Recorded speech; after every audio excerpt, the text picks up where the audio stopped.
You are listening to the Wealth Formula Podcast with Buck Joffrey. Get ready to change your life. Welcome, everybody. This is Buck Joffrey with the Wealth Formula Podcast. And today I want to start out telling you a little bit about what you're missing on wealthformula.com. I mean, listen, there's lots of downloads there. There's ways to participate in the show. You can go there and leave a message for a future Ask Buck show on SpeakPipe, or you can just leave some comments or questions, whatever. And you can also download my book, 7 Secrets of Eternal Wealth. All that stuff. Just join in, participate, get part of the list so that you don't get left out. Join Investor Club if you are an accredited investor, so you can get your money off the sidelines and start looking at opportunities that might actually be worth it. What is an accredited investor? You might ask. Well, most of you already know because we always talk about this kind of thing on the show, but an accredited investor is somebody who makes $200,000 per year, at least for 2 years, and reasonable expectation of doing so again in the next year, or $300,000 if filing jointly, or has a net worth of $1 million outside of a personal residence. That was what was that movie I was copying? Well, you know what I was pretending to be. Anyway, the other thing to mention for those of you who just can't get enough of Wealth Formula, then get part of the Wealth Formula Network. You're missing out on a phenomenal course with the likes of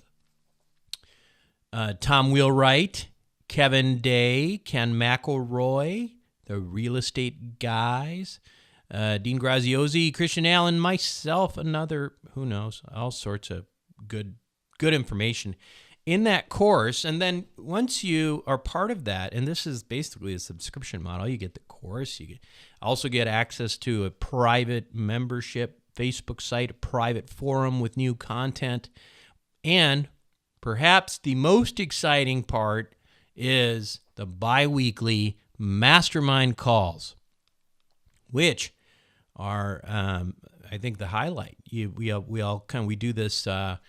We do these Google Hangouts, so we're all kind of looking at each other. We're all high tech and talking business. It's been a lot of fun. So anyway, check that out at wealthformularoadmap.com. Now, as for today's show, let me talk about something that I think is important. I have learned a lot of stuff in my life, and you probably figure that out from just knowing about the things that I've done and the things I talk about. So I've learned things from the principles of neurosurgery to the intricacies of cryptocurrency. And listen, some of this stuff is pretty complicated at first, okay? At first. Because what I'm going to tell you is a little secret that if you don't know it already, you should. Because if you think the things that I've done are complicated, I will tell you that just about everything, and I will say probably everything, that I have learned that appears to be complex at first can be broken down into its simple components, and it makes it so much easier to understand.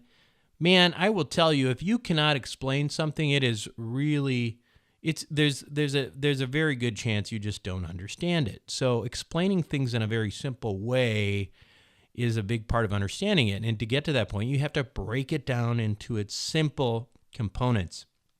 And if I have any God-given gift, it is the ability to simplify. I am a simplifier. I don't like complexity. When I bowl, there is no spin. You know why? Because I just want to hit that ball right down the middle and knock those pins down. And if you don't think it works, I have to tell you, in high school once I had 7 strikes in a row, bowled a 273. Huh? Okay, I don't do that all the time, but all I did was throw the ball down the middle. And I have to tell you, this God-given gift to simplify, thank God I've got it, because frankly, I don't think I'm smart enough to understand anything that is truly complex. I really don't. And you're probably saying, oh, yeah, former brain surgery, head and neck surgery, plastic surgery, all this, this entrepreneurial. No, none of it is all that complex. You can learn it. You just have to get into it and get granular with it. It's not about how smart you are. 99% of the time, it's about how hard you are willing to try to learn something. For me, anytime I try to learn something new, all I do is I just try to break it down into simple little pieces. And when I do that, like clockwork, eventually I get it. And that, my friend, is my framework for learning.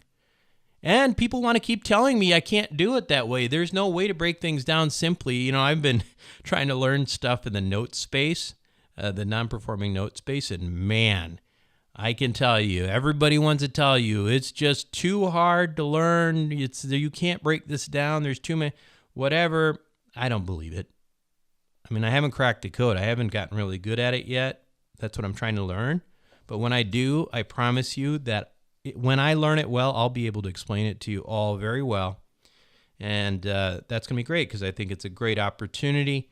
It's just, one of those things that not a lot of people are really good at teaching. I know some of you out there are really good at doing it. I don't know if you're good at teaching it, but anyway, for me, again, listen, simplicity, trying to break things down into simple components. That is what I call a framework. That's my framework for learning, right? That's how I approach every situation when I try to learn something new. And I like frameworks. You can create frameworks around a lot of things. And for me, creating frameworks helps me simplify really everything, Otherwise, if I didn't use frameworks, if I didn't do that, I would be absolutely overwhelmed with the decisions that come up in my life all the time. And that is the truth. Now, let me give you, now that I've built up this whole idea of framework so much, let me give you a couple examples of other frameworks that I have created that help me from losing my mind. And the first one, this one is simple. It's actually all of them are simple, right? Because I'm trying to break them down into frameworks. But this one, it's simply stated as make tomorrow's decisions today. And what does that mean? Well, that idea, that framework is why I moved to Santa Barbara. We had, my wife and I and my kids, we had this gorgeous home in the northern suburbs of Chicago and great friends, and the kids were happy. Why move, right? By the way, that house is still available. It's in Winnetka, Illinois, if anybody wants to buy it. I'm trying to sell because I don't need it anymore. But anyway, so why move? Why move if everything is perfect? Well, let me give you a couple of reasons for that. And the first one is that I noticed that every winter, half the houses on my street were empty, right? Why? Because all the retirees were in Florida. They went to Florida because they didn't want to be in the Chicago winter, right? But why did they come back? Well, they came back because a lot of their friends were in Chicago. They spent their whole lives in Chicago, right? So I'm thinking to myself, will that be me in 25 years, right? With the kids out of the house in other states and sub-zero temperatures in Chicago, would I even want to live in Chicago anymore? And would I just keep coming back because, well, shoot, I lived my entire adult, life in Chicago, and now that's where all my friends are, and I can't really move. I don't know anybody in the other place. I go there because it's warm, but I really want to go back and see all my peeps. Well, that doesn't make a lot of sense to me, right? Why would you do that if you didn't have to? I'm not saying that if you have to, that you have a choice, but if you don't have to do that, why would you? In other words, if you know that in 25 years, you're going to start moving away every winter because it's cold and you wish you lived somewhere else, then why not just move now if you can? So that is an example of making tomorrow's decisions today. And specifically in our case, I mean, listen, we were going to Santa Barbara, where we live now. We were going there every year. We went there every year for 5 years, right? And I had gotten to the place with my own, career where I was location independent. So everybody was happy. There was no reason to move. So why move? Because I looked at tomorrow's decisions and I said, let's just do it now. So we decided that if we just moved to where we would want to retire someday today with my young family, my wife, I wouldn't have to move and make new friends in our 70s. And even better, the kids might want to actually come home and visit us. Or maybe, who knows, what I really want is, because I'm obsessive about this kind of stuff, but I have envisioning that my kids will live near me, which I think is probably a lot of what parents think, but they don't really talk about it out loud. They're so little, but man, I already think about it. Now, let me tell you about one last framework, and this is really important because this is one of the most powerful frameworks that you can really use in your life, and I call it the Deathbed framework. That sounds a little scary, doesn't it? Well, it's not scary. Let me give you an example of how the Deathbed framework works, okay? So a couple weeks ago, I got an email from a college student. Well, I think he'd just finished college. Anyway, he wanted to talk to me about whether or not he should go to medical school. And I get this question a lot because obviously I am a physician by training. I am licensed and board certified and all that good stuff, but I don't practice.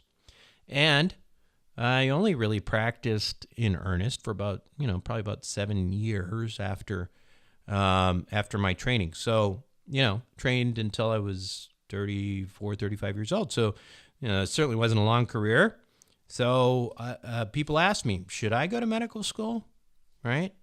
Now, you might say, I would say, well, no, don't do it, because that's what a lot of doctors at this point when they leave medicine say, but I don't.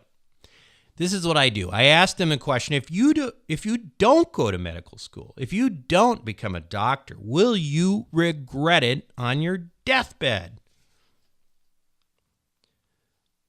You know why? Because after all, that's really the only reason to become a doctor these days. It sure ain't the money, that's for sure. I'll tell you that much. I have, in hindsight, asked myself the same question, right? I've asked myself the question, if you had to do it over again, would you have gone to medical school? Would you have become a doctor? Would you have become a surgeon? And the answer for me, again, even though I barely practice, literally less than a decade on my own, outside of training, the answer is yes. Why? Because if I didn't, someday on my deathbed, I would wonder what it would have been like to be a doctor. And that is the reason to do it. That's a reason to do anything that is going to require that much time in your life and commitment. And I know what you're thinking. This framework might seem a little oversimplistic after all. What about the whole your mission in life thing, is what if medicine's shouldn't it be because it's your mission in life? Well, yeah, sure. And what about all those years you'd have to put into it? Shouldn't you consider all of that too? Well, yeah, sure. But at the end of the day, I would argue that all of those other variables just complicate the question, because I will tell you that it's hard, and don't try to justify what you really, really want, because whether it's rational or not, you will regret not going for it. It is the other word for these kinds of decisions is really what your gut says, or what your visceral response is, right? Sometimes you can't reason yourself into these things or out. You kind of have to go with your gut. So for me, even though I am quite convinced that I would be a lot wealthier if I had not gone to medical school and wasted or not wasted, that's a bad word, but if I had not spent a good, 4 years in medical or 4 years in college, I would have done.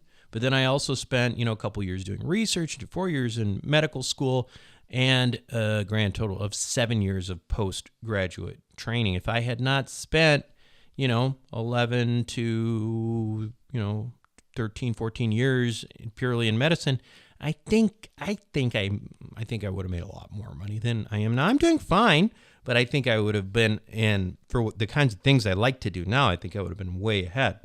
But anyway, I still don't regret it.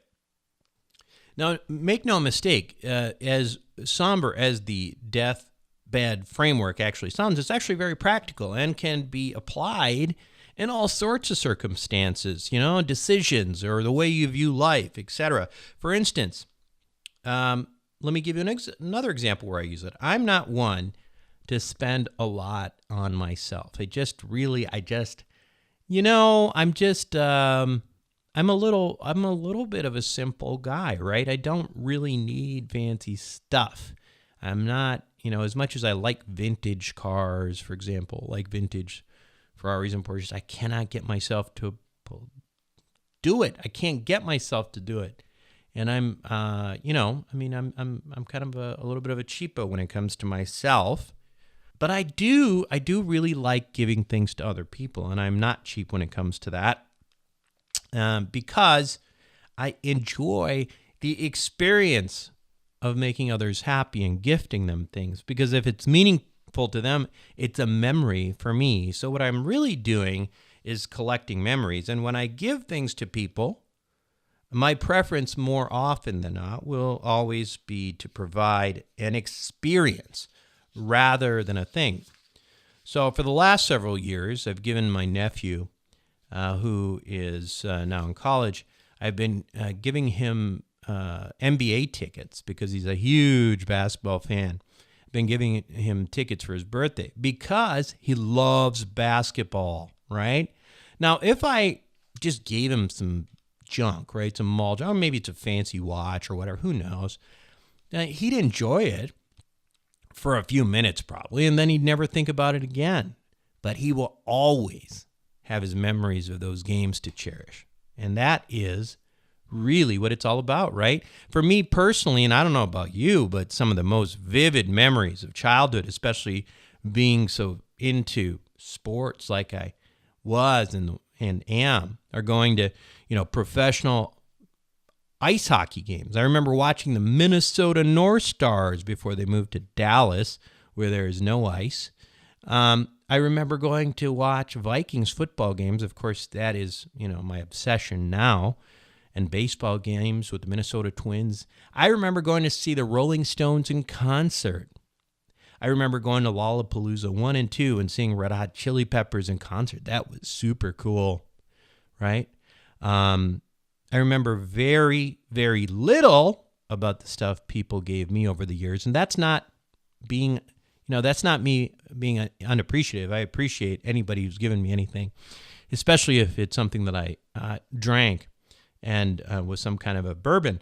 But the experiences in particular are the things that I remember, right? Those are the things that I'll take to my deathbed. And those are the things, in my opinion, that are the important things to splurge on a little bit and start collecting, as they will always be with you. Experiences, in the end, are the ultimate currency of a life well lived.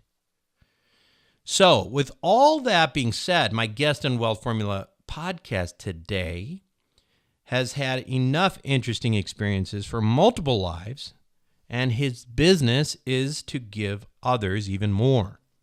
His name is Steve Sims, and when we come back, we will talk about how his company might be able to enrich your experiential life. Welcome back to the show, everyone. My guest on today's Wealth Formula podcast is Steve Sims. He is the visionary founder of Bluefish, the world's first luxury concierge that delivers the highest level of personalized travel, transportation, and cutting-edge entertainment services to corporate executives, celebrities, professional athletes, and other discerning individuals like you interested in living life to its fullest. Welcome to Wealth Formula Podcast, Steve.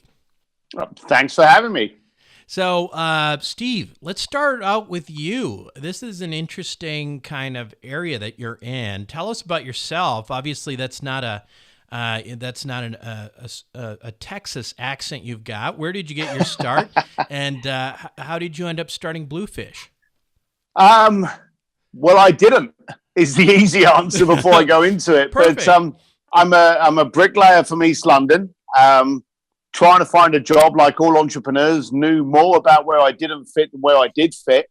Tried a whole host of jobs, from cake salesman, insurance salesman, tried to be a stockbroker, ended up in Hong Kong doing what God built me for, working on the door of a dodgy nightclub. And quite simply, I had people coming to me asking me, oh, do you know how to get into this party? And do you know, it became my way of being value in a circle of affluent people. So the more people were asking me, where's the best club? Where's the best restaurant? Where's the best place to stay? Where's the best hotel?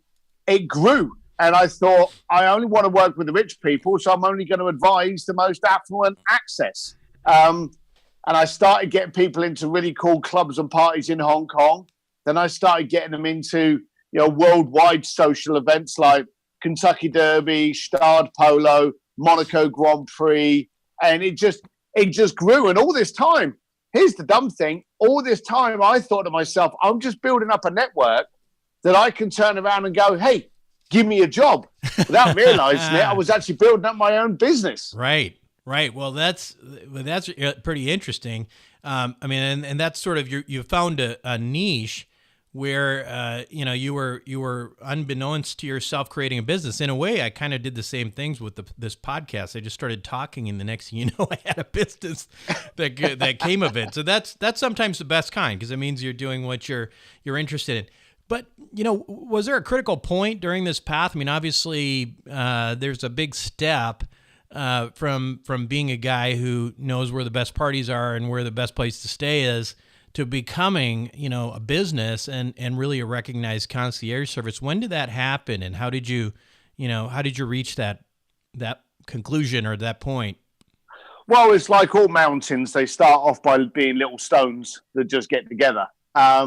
So the requests got bigger and bigger. And as I say, went from getting into Johnny's party to, hanging out in the pits of Formula One, and then closing down museums and getting married by the Pope and visiting the Titanic. Not at the same time. But those are all things that we've done. It's a case of, I think the one that really surprised me was when in the late 90s, I started doing a lot of the Formula One parties for Ferrari. And I thought, okay, and that just made me think, well, I'm just a party planner now, Yeah. But just happened to be with one of the biggest iconic car groups in there.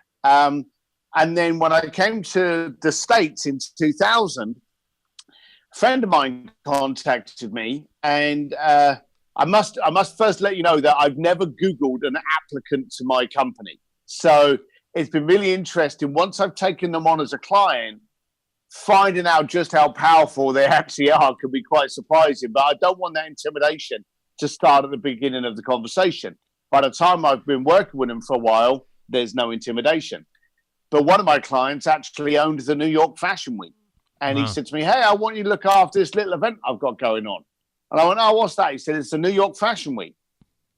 I'm like, what bloody hell do you want me to do with that? And he was like, you could be the concierge to it. That was the first time we'd ever been referred to as a concierge. We're not called Bluefish Concierge. We're not called the concierge. We're called Bluefish. We openly tell people, we're an attitude, we're a style, we're a tone. We don't say we're a concierge. We say we do all of these things, but we're not a concierge. And he literally put it in the New York Times that we were the official concierge of the New York Times. And wow. Of course, then, so he started it for you. Oh, he started. So then the Kentucky Derby took us on. The Grammys took us on. Ferrari did some events in America and Palm Beach. They took us on. Bridgehampton Polo, West Palm Beach. So before you knew it, people were looking for a source. They were looking for someone to give them better cocktail stories, make them a bit more exciting, make them a bit more interesting. And we became that person. So now you've got... So that's how it grew. Right. So now obviously, and we'll get more into this in a little bit, but now you've got access to pretty extraordinary things, people, etc. But, so it's easy once you get there and you're already doing this. It's probably a little bit easier to get access to those things now than it used to be. Oh, by far. What did you have to do in order to pull off some of the things that you did early on? I mean, was it just, kind of leveraging from one person to the next? And how did that work? So all of my intelligence comes from quips and quotes, of which I've got a million. But someone once said to me that you don't step onto the roof. You have to climb up a ladder. So as I grew and I got to know people, I could go to those people and go, hey, do you know so-and-so? Make a phone call for me. Because, you know me and you've heard stories about me and you see what I look like. I'm 240 pounds of tattooed, pierced, ugly. That's it. I ride around on motorcycles, drink too much whiskey for my health. Not exactly probably the Prince Charming that you want to see walking down your street or holding onto your black card and bank account details. So if I came to you in a party and I went, hey, I'm the guy that can close the museum down. I'm the guy that can get you on stage with your favorite rock band. You'd look at me and go, yeah, sure you are, mate. But if your best friend told you that, hey, now it's crystal, now it's gospel, you know? So I always, and still do, I use the leverage of other people's connections to get me in as a hot sauce to start with. I enter every phone call with the person going, oh, yeah, I heard about you. Jimmy called me and told me, oh, I can't believe you did that. And I'm like, yeah, you're coming incredible without trying to sell yourself, right? Because everyone else has. I learned that trick from a real young age. And the daft thing, and you'll realize by now there wasn't a lot of intelligence in growing this company. I was looking for a job. I would literally 3 or 4 days a week get up, take my earrings out, put a suit on, go and find a job, not get it, and then throw a kick-ass party in Geneva or Thailand or something like that on the weekend, and then come Tuesday, go looking for a job again. I never realized what I actually had. And our good friend Joe Polish, he talks about ELF, easy, lucrative, fun. Right. I always go with energy.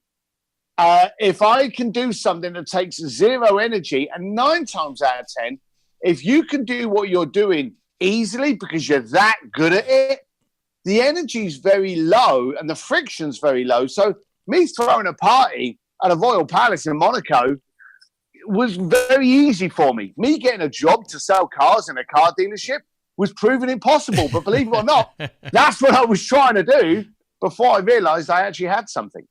So the reason I wanted to have you on Wealth Formula Podcast is that, I'm a big proponent of experiences over stuff. When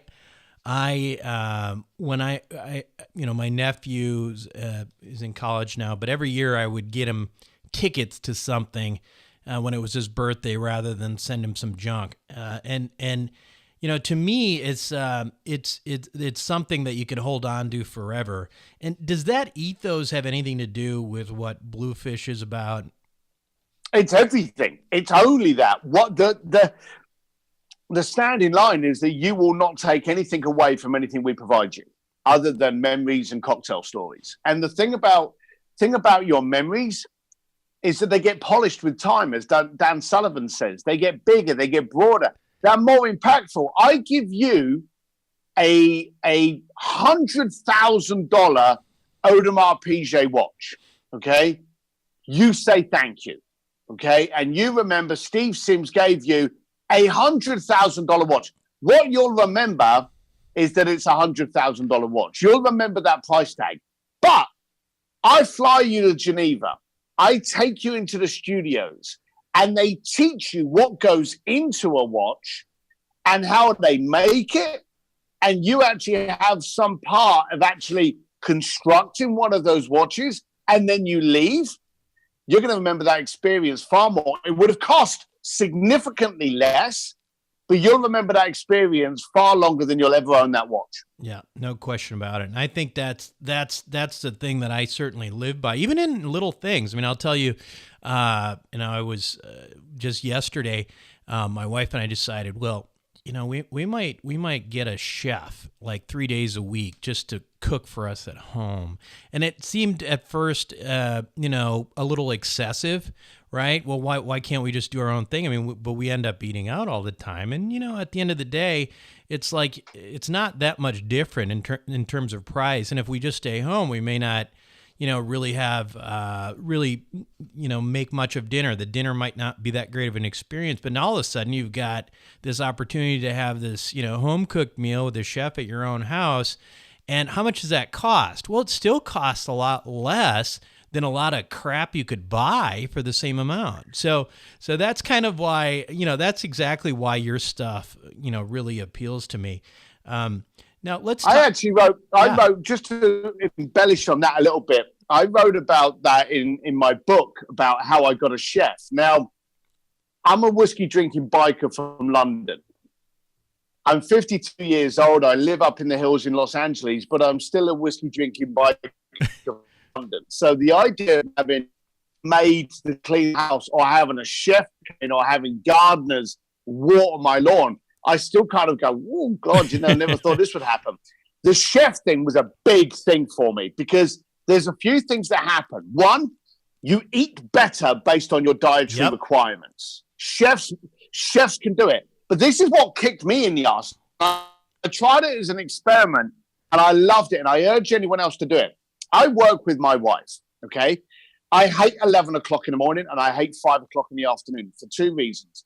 At between 10 and 11 in the morning, my wife will say to me, what do you fancy for food tonight? And you've got to stop what you're doing and start thinking about what you're going to fancy in 6 or 7 hours' time. Right. Okay? Right. That, for start, is annoying.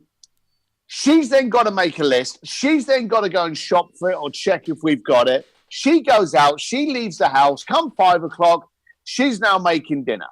Yep. You get a chef. You've got no 11 a.m. phone conversation. Chef turns up. I used to have a chef come into my house at 5:30 with the food half prepared, finish it off in the house, and leave.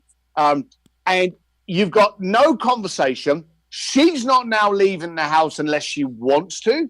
I actually gained about 3 hours a day because she was able to do stuff, be more involved. The kids would come home. We could play with the kids rather than getting the dinner put together. And we were losing weight. We were trying gluten-free. We were trying all these different things. And also, you'd go to your fridge and you want to make a sandwich. So you buy a lettuce.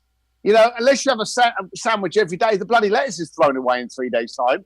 You found that your fridge was basically a third full of stuff that wouldn't perish. So I found it a great way of relieving time, stress, and giving you more stuff to do with your family. Yeah, I mean, it's all about, the whole time thing. And my wife likes to cook, but, she's got her own little business going. And so what we decided is like, we typically are going to go out once or twice to a restaurant anyway. But she wants to cook, she wants to mean it when she cooks. Yeah. Right? Yep. So she really enjoys cooking, but when she feels like she has to do it multiple times per week, it becomes a job rather than something that she wants to really do. So now she has 2 days where she's like super excited about cooking for the family. And I'll tell you, again, it's a lot less expensive than you think it might be to look into these services, but the happiness that you can bring to your family, particularly in my case, my wife, is worth every penny. So, Everyone should try it. Everyone should try it. Yeah, no question. So let's talk a little bit more specifically about Bluefish. Now, the range of things available to people as experiences that I've seen on your site, and now I'm a member as part of. I'm also in the Joe Polish group with you, so I am starting to toy around with this stuff myself. But give us some ideas. Tell us some of the extraordinary things. Pick 2 or 3 of your favorite things that people have done where you're just like, wow, that was very cool. Well, as you know, we book hotels and flights and stuff like that. But what we're really well known for is the amazing experiential stuff. 3. All right. So I'm going to rattle on until you tell me to shut up. I put a client who sang on stage with the rock band Journey because he wanted to meet them. And I didn't think that was good enough. Didn't think it was cool enough. I've sent people down to the Titanic. I've had clients wanting to get married in the Vatican by the Pope. I've closed museums down for a private dinner party of 6 at the feet of Michelangelo's David in Florence. And then we needed some entertainment. So I had Andrea Bocelli come in and serenade them. Every year I partner with Elton John, and I have clients walk the white carpet and hang out with him at Cipriani's in New York and then in Los Angeles on the Oscars. I've had people doing guitar lessons with ZZ Top, singing lessons with Florida Georgia Lines, basketball lessons with LA Lakers and Miami Heat, drum lessons with Guns N' Roses. I've had people sit in front row of every fashion week from Singapore, Milan, Paris, London, New York, not LA, thankfully. I just am the guy you come to when you have a slight dream and inclination and a checkbook that can match it, and then I go and make the magical happen. Right. That's a bit more than 3. So I think it's great. And what is the most extraordinary experience you've ever had?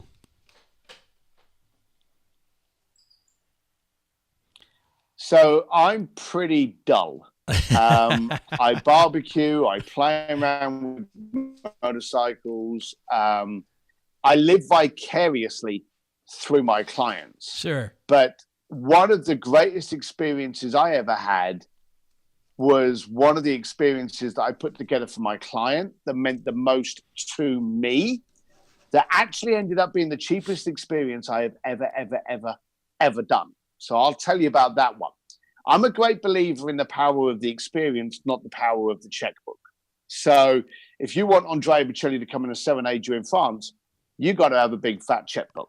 Okay. So there's a client that spends anywhere between $50,000 to $750,000 on his anniversary. Every year does something absolutely amazing. And this year he wanted to do something that was incredibly wonderful again, but it was his 20th. So this year he wanted it to be impactful. So for that reason, we started looking into what would be impactful, what would create the biggest memory, what would be the biggest experience. Well, here's a funny thing. If I walk up to you in the street and I punch you in the head, that's going to be an impactful experience that you're going to remember for a very, very long time, and probably every time you see me. So impact is critical here. So we asked him about some of his impactful moments in his life, and he told me about how he used to stalk her at college, and one year set up this rug and put a hamper in there, shitty sandwiches, cheap-ass bottle of champagne, a boombox with these love tunes on it. As she steps out of the class, he hits the boombox, pops the champagne. He went, "Care to join me?" And she did. So what we did 20 years later was we put her in a limousine, sent her off to get her hair done or something, and she was in jeans and a T-shirt because we told her, no need to get dressed up yet. Just go and have your hair done. She goes off. At his local park, we had looked through pictures of his old days, found out what his boombox looked like, got the pattern and color of his parents' picnic rug, and was able to recreate that in a local park. So she didn't come home from the hair. She actually went to the park, and as they opened up the door of this limousine, there's the carpet, there's the boombox, there's the champagne. He hits the button, opens up, gets the cork off, and says, "Care to join me?" Now, we had spent up to $750,000 on stuff for her to do on her anniversary. She took 2 steps and the tears came out. Yeah. She needed to be escorted to that carpet. I'm on the other side. We have floaters. We have people, ghosters we call them. They will kind of circle the area to make sure no one can get close to them. We have people walking dogs on really, really long leads and stuff because you can't corner off a part of a public park. But we were circling, and I was around this side of this tree. I am trying not to bawl my eyes out because there's a guy that's been with his wife for 33 years. This girl lost it. Now, here's the thing. It cost him about $1,800 for that experience compared to $750,000 2 years earlier. Most of the expense was trying to find a bloody boombox that actually worked and then having to pay a special professional to actually record onto a cassette because we couldn't buy cassettes anymore and there were no cables that worked from your bloody computer into a 1980s boombox. Oh, that's funny. So that's where the expense was. So I'm a great believer the most impactful is not related to a checkbook. Yes. But memories will last forever. So let's talk a little bit about that because obviously, Bluefish does cater to people who are willing to drop $750,000, but it doesn't have to be that. You can be, if you've got, some money, you've got decent money. Obviously, you can't have no money and do this, but if you've got money, this is a very useful service. And I should tell people that like I said, I am now part of this concierge service, and I don't have $750,000 to just throw into something for fun, but there is a lot of stuff a lot of opportunities. Can you talk about that a little bit? Who's this appropriate for? I mean, you can have extraordinary experiences without spending $1 million. Yeah. Well, for a start, Bluefish's membership is $5,000 a year. Right. Okay. So there'll be a lot of people that go, oh, I don't want to spend $5,000 for a membership. But we've got people, like especially in our circle, we got speakers that are constantly traveling. Right. They're members of ours purely and simply because someone needs to look after their travel details, flights, hotels, transfers. And then you've got people, we send them to Elton John's parties. We send them to front row at Fashion Week. You could spend $5,000 on a weekend and it'd be really, really cool. You could spend $100,000 and it'd be amazing. So we look at being best value. Like if someone contacts us, they go, hey, I want to go to New York. We'll find the best hotels that fit that style, not that checkbook, that style. Then we'll look to see if it fits within their budget. While you're in New York, that's when we turn around and go, hey, we know you love fish restaurants. This new fish restaurants opened up. Should we get you a reservation? Oh, by the way, there's a new play in town. Would you like to not only go to the play, would you like to meet some of the cast before the play? So that's when we add all of it on. Ari Meisel turns around and says, the best thing to do is find a who, not a how. Right. We're the who that knows everything from New York to Bali and everything in between and outside. We're the guys that are there to do all the thinking and the designing for you, so you don't have to. Yeah, and I think along that lines, the $5,000 a year is pretty cheap for having basically what turns out to be a personal concierge to set up stuff. I'm actually pretty impressed by the value of that because, I haven't really got a chance to dig in yet, but even as simple as just being, just talk to some of your people about, I've got a birthday coming up. Do you have some ideas that, we could do around here that would be, really fun, maybe a little bit different, but not off the charts because I have 3 little kids to come with me. And they were very helpful. So I think those are the kinds of things too, where it's like, it doesn't have to be. I still don't understand how you got how you were able to get the Pope to do a wedding. That's, it's my stunning good looks and charisma. And a bottle of whiskey, right? But more than a bottle of whiskey, but yes, you're in my ballpark. That's right. But there is a lot of value in it, and so I want to emphasize that. You also have a book. Tell us about the book. So, to do a book on the most the most affluent clients I dealt with, and what they got up to, and dropping celebrities. Bottom line of it is, I work with the rich and famous, but most of my clients are richer and unknown. Right. And if I started talking about them, like you don't hear about the names of my clients unless they've named themselves. Right. That I protect. Then I started doing a lot more speaking and coaching with luxury brands on how to get the right client and stuff. And then they approached me a few years ago and asked me to do a book, not on what I do, but on how I do it. So we launched the book, Bluefishing, The Art of Making Things Happen.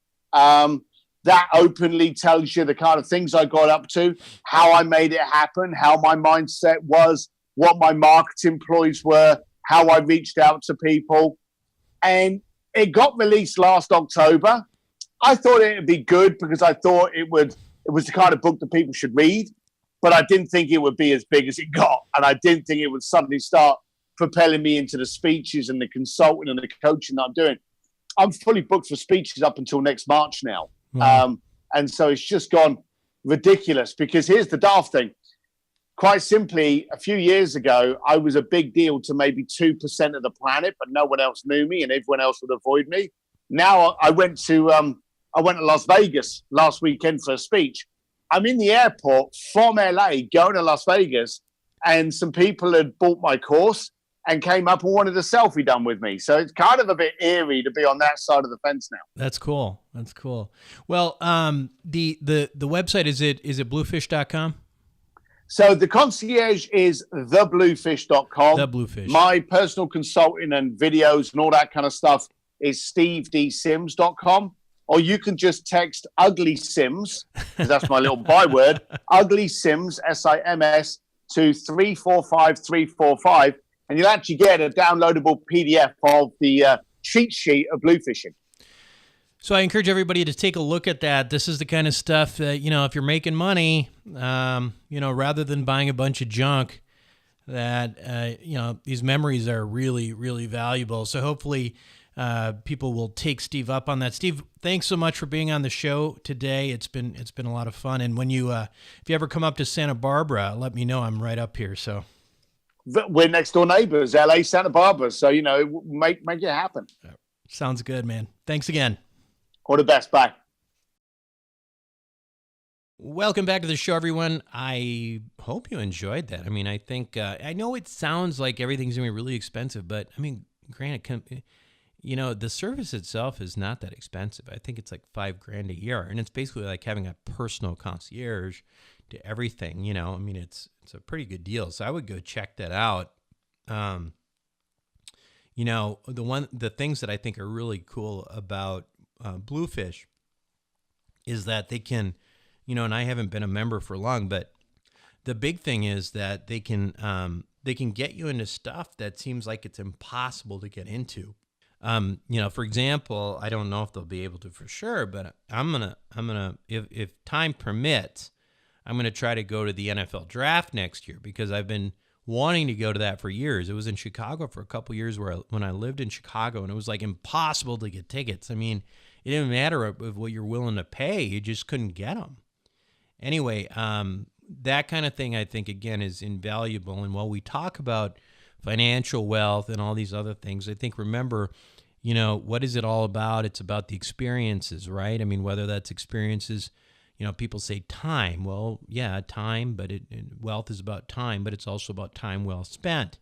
And that's about your mission. It's about the experiences you have in your life, the time you spend with your family, and the things that you get to do. So anyway, let me know what you're thinking about these days in general about Bluefish or anything else. Go to wealthformula.com, and I encourage you to use that SpeakPipe function on there. The SpeakPipe function will actually let you comment and ask questions or whatever, and we will play it on the show and on a future show. If you're shy and you don't want to speak, you can also just go to Ask Buck and start asking questions there too, and then I'll have somebody else read it off. Also, want to point out that they're on wealthformula.com. If you are inclined to do so, I know there's a number of you who are really into this show. If you want to give back a little bit, go there and give us a 5-star review. We've made it really easy to go there and click, and you can go to iTunes. Those reviews really help us. They help me as I continue to keep the quality of this show very high. I don't know if you've noticed, but a lot of the other shows out there, and they're promoting a lot of gurus.